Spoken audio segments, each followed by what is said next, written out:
लहरा हो रतिया सुई गए बलिमा बहल पुरवैया सोई गयो गुला हो सोई गयो गुला सोई गयो गुला हो सोई गयो पुरवैया गई लहरा हो रतिया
लहरा हो रतिया सोई गए बालम बहल पुरवैया के लहरा हो रतिया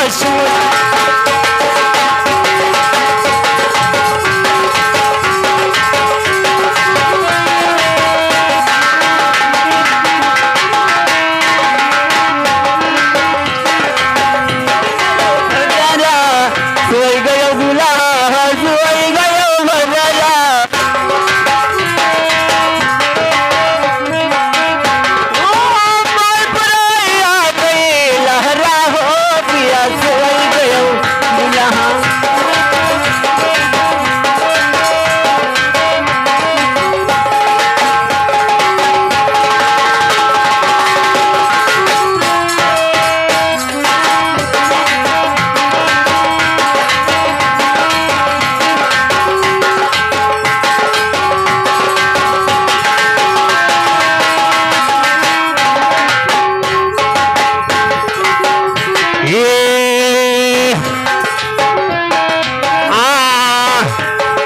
सास सोवे घर मां ससुर जी दुआरे सस सोवे घर मां सस सोवे अंगला ससुर जी दुआरे सस सोवे अंगला ससुर जी दुआरे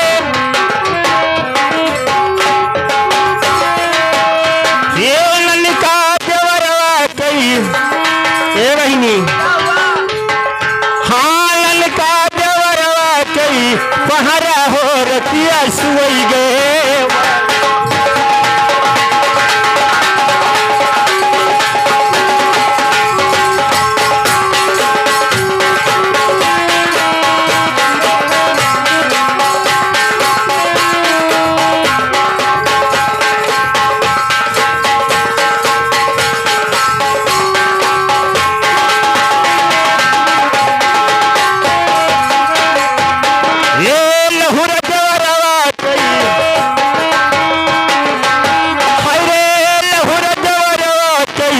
पहरा हो रतिया सोई गए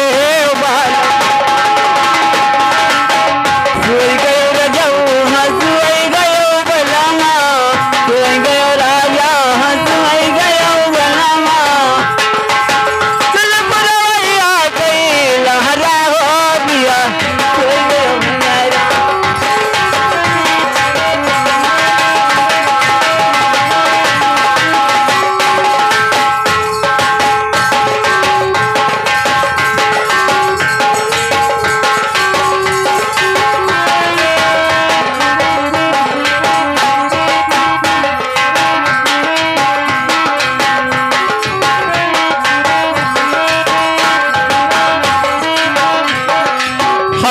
हेलो ए बहिनी क्या हुआ? हे बहिनी दादा क्या हो बताओ ना। अरे सुनो ना बोलो ना। ए बहिनी क्या होएगा? ऐसा नहीं हो हाँ। हम जब चलल रहा ना अच्छा तो बहुत जोर से गर्मी रहा अच्छा लेकिन ये बहिनी हाँ हाँ कैसे? अरे उठले बदरा अरे उठले बदरा हमरे नहीं हरे